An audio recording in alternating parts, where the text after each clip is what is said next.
reopenings and the fact... Well, he wants to shut down this country, and I want to keep it open. And we did a great thing by shutting it down. Wait a minute, Jeff. Let me shut you down for a second, Jeff, just for 1 second. He wants to shut down the country. We just went through it. We had to because we didn't know anything about the disease. Now we found that elderly people with heart problems and diabetes and different problems are very, very vulnerable. We learned a lot. Young children aren't. Even younger people aren't. We learned a lot. But he wants to shut it down. More people will be hurt by continuing. If you look at Pennsylvania, if you look at certain states that have been shut down, they have Democrat governors all. One of the reasons they shut down is because they won't keep it shut down until they have the election. But those states are not doing well when it's shut down. President Trump, you have begun to increasingly question the effectiveness of masks as a disease preventer. And in fact, recently you have cited the issue of waiters touching their masks and touching plates. Are you questioning No, I think the masks efficacy are okay. of You have to understand, if you look, I mean, I have a mask right here. I put a mask on it, when I think I need it. Tonight, as an example, everybody's had a test, and you've had social distancing and all of the things that you have to, but I wear masks when needed. When needed, I wear masks. Okay, let me ask. I don't wear masks like him. Every time you see him, he's got a mask. He could be speaking 200 feet away from it. He shows up with the biggest mask I've ever seen. I will say, Vice President Biden, go ahead, sir. Look, the way to open businesses is give them the wherewithal to be able to open. We provided money, I was asking you, sir, about masks. Well, masks make a big difference. His own head of the CDC said if we just wore masks between now, if everybody wore masks in social distance between now and January, we'd probably save up to 100,000 lives. It matters. and they've also said the opposite. They've also said No serious person said the opposite. Dr. Fauci said the opposite. He did not say the opposite. He said very strongly, masks are not good. Then he changed his mind. He said, I'm okay with masks. I want to ask you both about one last subject, because your different approaches has even affected the way that you have campaigned. President Trump, you're holding large rallies with crowds packed together, thousands of people. Outside, yes, sir, agreed. Vice President Biden, you are holding much smaller events with... Nobody will show up. People with... Nobody shows up to his rally. All right. In any case, why you holding the big rallies, why you not? You go first, sir. Because people want to hear what I have to say. I mean, But you've now done a we're great about job as as the president, and I'll have 35,000 people show up at airports. We use airports. Are you not worried about we the have a disease lot of issue, people. sir?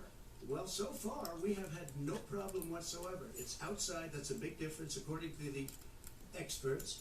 And we do them outside. We have tremendous crowds, as you see. I mean, and literally on 24 hours notice.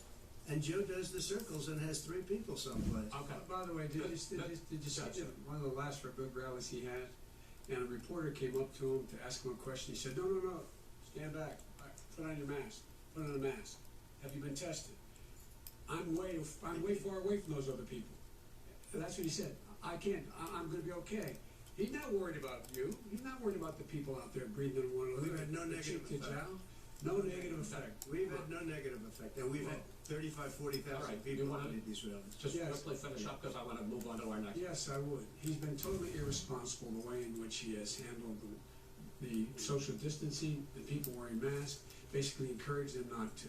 All right. And he's a fool on that. If you could get the crowds, you would have done the same thing. But you can't. Nobody cares. Gentlemen, can we move on to the economy? Gentlemen, can we move on to the economy? Yes. The economy is, I think it's fair to say, recovering faster than expected from the shutdown.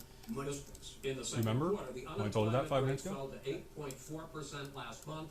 The Federal Reserve says the hit to growth, which is going to be there, is not going to be nearly as big as they had expected. President Trump, you say we are in a V-shaped recovery. Vice President Biden, you say it's more of a K-shape. What difference does that mean to the American people in terms of the economy? President Trump, in this segment, you go first. So we built the greatest economy in history. We closed it down because of the China plague. When the plague came in, we closed it down, which was very hard psychologically to do. He didn't think we should close it down, and he was wrong. And again, 2 million people would be dead now instead of Still, 204,000 people is too much. One person is too much. Should have never happened from China. But what happened is we closed it down, and now we're reopening, and we're doing record business. We had 10.4 million people in a 4-month period that we've put back into the workforce. That's a record the likes of which nobody's ever seen before. And he wants to close down he will shut it down again. He will destroy this country. You know, a lot of people, between drugs and alcohol and depression, when you start shutting it down, you take a look at what's happening in some of your Democrat-run states where they have these tough shutdowns. And I'm telling you, it's because they don't want to open it. One of them came out last week, you saw that. Oh, we're going to open up on November 9th. Why November 9th? Because it's after the election. They think they're hurting us by keeping them closed. They're hurting people. People know what to do. They can social distance, they can wash their hands, they can wear masks, they can do whatever they want. But they got to open these states up. When you look at North Carolina, when you look at these governors are under siege, Pennsylvania, Michigan, and a couple of others, you got to open these states up. It's not fair. You're talking about almost it's like being in prison. And you look at what's going on with divorce, look at what's going on with alcoholism and drugs. It's a very, very sad thing. And he'll close down the whole country. This guy will close down the whole country and destroy our country. Our country is coming back incredibly well, setting records as it does it. We don't need somebody to come in and say, let's shut it down. All right. Your 2 minutes, sir. We're now moved to you. As I said, posing the question, the president says it's a V-shaped recovery. You say it's a K-shaped recovery.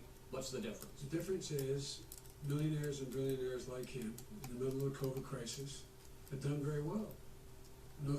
Billionaires have made another $300 billion because of his profligate tax proposal, and he only focused on the market.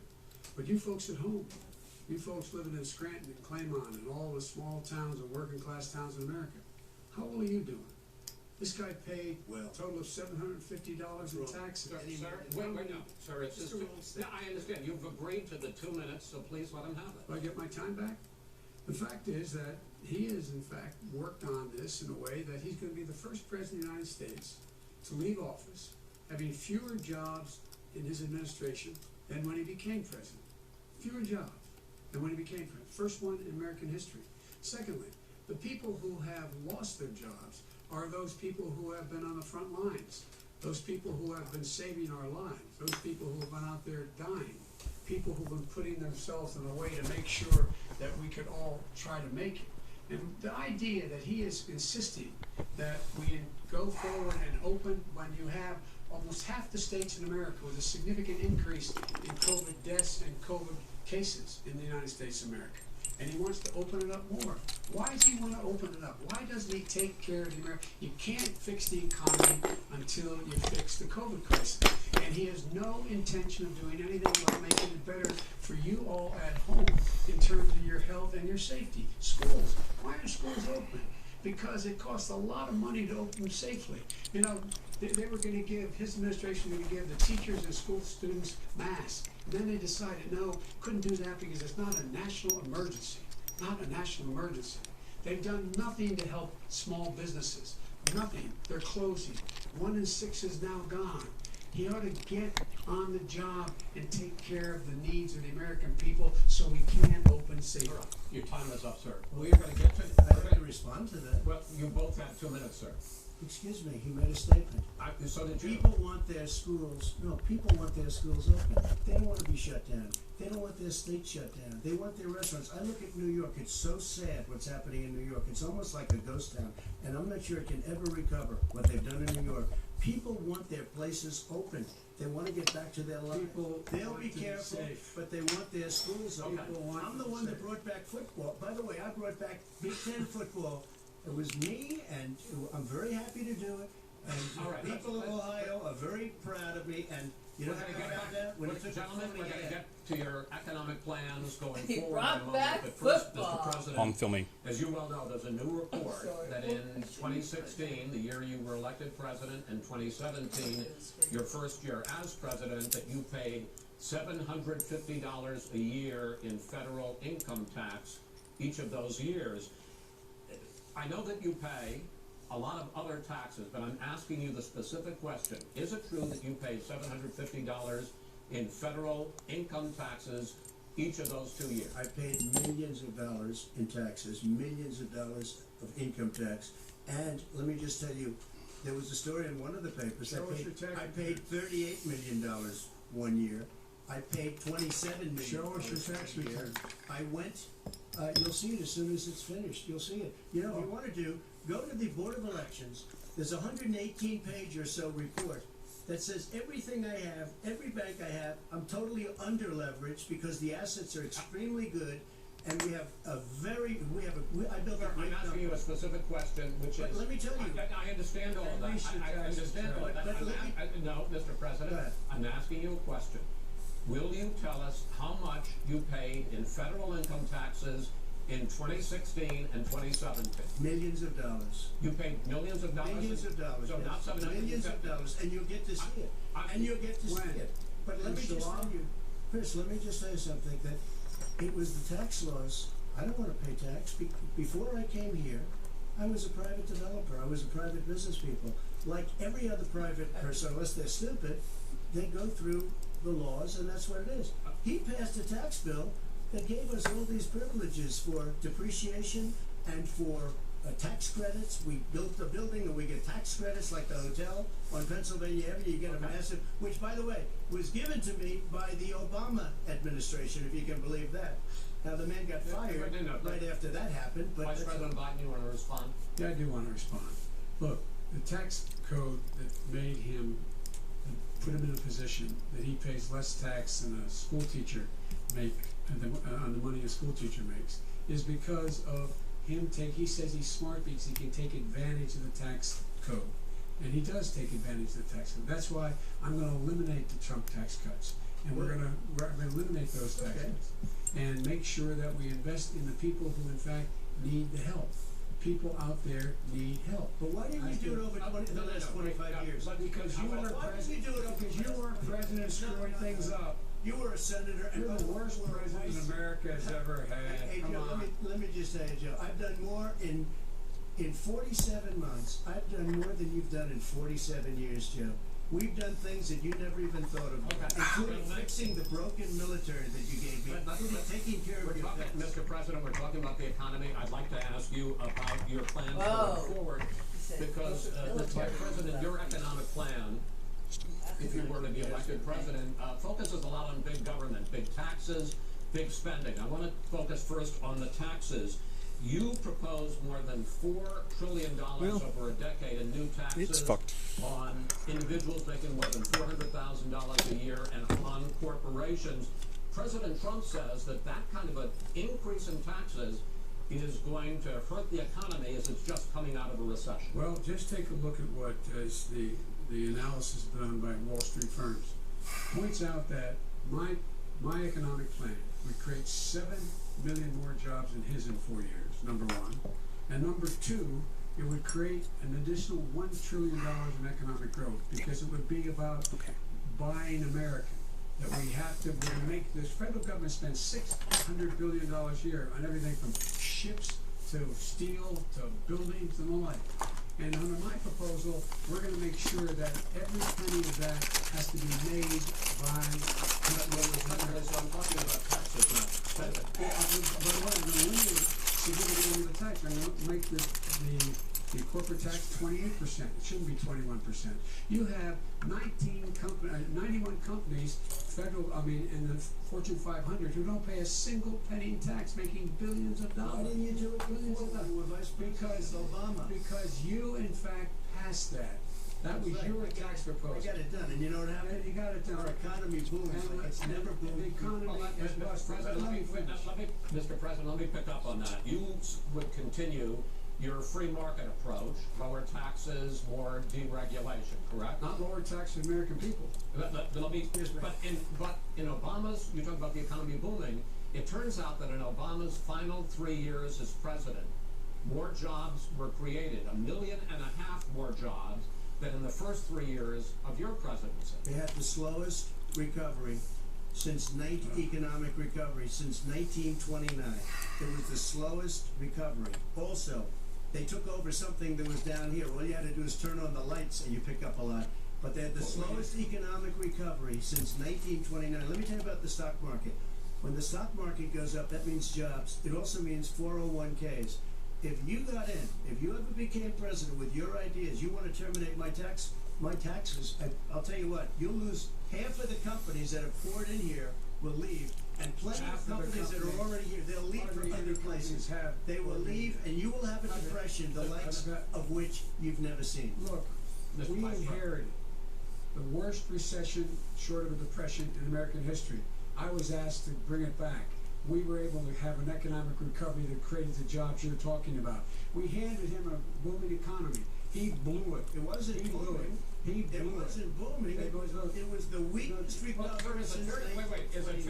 Is it fair to say he blew it when, in fact, when there was record low unemployment before COVID? Yeah, but because what he did, even before COVID, manufacturing went in the hole. Manufacturing went in the hole. Excuse number me, one. Chris, wait. Number two. Chris, number three. They said it would take. No, you were number two. No. Chris. They said it would take a miracle to bring back manufacturing. I brought back 700,000 jobs. They brought back nothing. They gave up on manufacturing. Part of my standard fare. I'm the guy that brought totally back gave up on manufacturing. We brought back, I was asked to bring back Chrysler and General Motors. We brought them back right here in the state of Ohio and Michigan. He blew it. They're gone. He blew it. And in fact, they're going. Ohio had the best year it's ever had last year. Michigan had the best year they've ever had. That is not Many true. car companies came in from Germany, from Japan, went to Michigan, went to Ohio. They're not having. And they didn't come in with it. Mr. Vice President. And so you take a look at what he's actually done. He's done very little. Its trade deals are the same way. He talks about these great trade deals. You know, he talks about the art of the deal. China's perfected the art of the steal. We have a higher deficit with China now than we did before. We have the highest trade deficit China with ate Mexico. your lunch. China ate your lunch, Joe. And no wonder your son goes in and he takes out billions of dollars. Takes out billions of dollars to manage. He makes millions of dollars. And also, while we're at it, why is it, just out of curiosity, the mayor of Moscow's wife gave your son $3.5 million. What did he do to deserve it? What did he do with Barista to deserve $183,000? None of that is true. Oh, really? He didn't get $3.5 million? Mr. President, It's Mr. President, please. totally discredited. Totally discredited. And by the way, Well, wait, he didn't get $3.5 million, Joe? Mr. Vice, He got $3.5 million. that is not true. Really? Mr. President, it's an open discussion, please. It's a fact. Well, you have raised an issue, let the Vice President answer. Discredited. Did Barista pay him $183,000 a month with no experience in energy? Mr. Look, President, my son did nothing wrong at Burisma. I think he did. Mr. President, let him answer. He doesn't want to let me answer because he knows I have the truth. His position has been totally, thoroughly discredited. By who? And The media? By everybody. Well, by the media, by our allies, by the World Bank, by everyone as discredited. Matter of fact, even the people who testified under oath. So let me ask you this. Go ahead, Mr. President, People under. He got $3.5 million from Moscow. He testified under oath in his administration, said, I did my job and I did it very well. I did it honorably. Well, I'll give you the list of the people who testified. Sure, you've already fired most of them because they did a good job. Some people don't. Well, here's it. you get the final word. Well, it's hard to get any word in with this clown.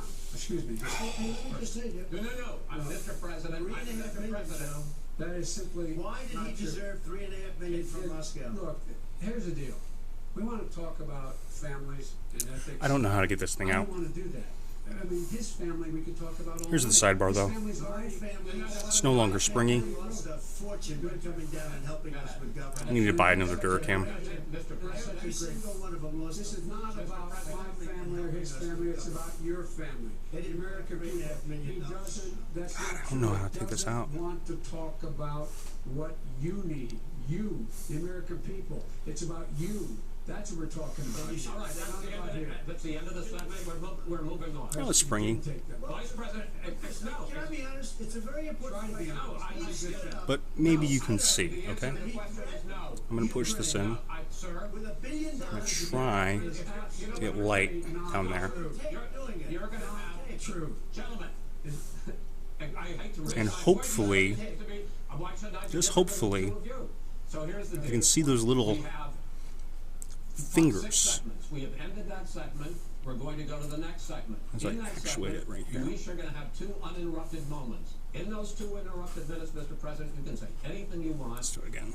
I'm going to ask a question about race, but if you want to answer about something else, go ahead. But I think that the country would Hopefully, be better served if we allowed I hope to both dear people God to that you can speak see that on the with camera. fewer interruptions. I'm appealing to you, sir, to do that. Well, and him too. Well, I can see frankly, it. you've been doing more Oh, interrupting. that's all right, but he does plenty. Well, less than, sir, less That's than, plenty. no, less than you have. Let's please continue on. The issue of race. Vice President Biden, you say that President Trump's response to the violence in Charlottesville 3 years ago, when he talked about very fine I hope at some people point you on saw both that. sides, was what Because I cannot get this out. led you to endorse this run for president. President I'll show you the rest. Trump, you have often said that you believe you have done more for Black Americans than any president, Here's the with pins. the possible exception of Abraham Lincoln. My question for the 2 of you is, why should voters trust you rather than your opponent to deal with the race issues facing this country over the next 4 years? Vice President Biden, you go first. Take this. It's about equity and equality. It's about decency. It's about the Constitution. And we have never